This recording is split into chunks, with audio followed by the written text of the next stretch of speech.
Ey Ustazê min ê ezîz, ew çi qas te êşandin, mîna mûmê helandin, ji elemê parzandin.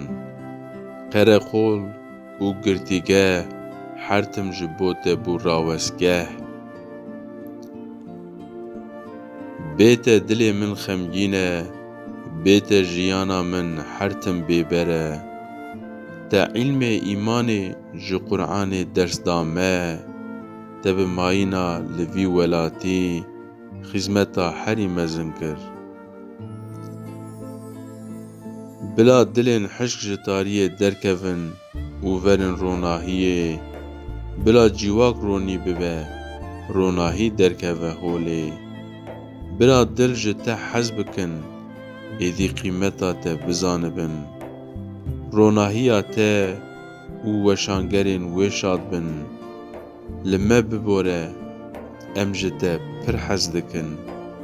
Niha em dizanin ku tu çi qas hêja ye.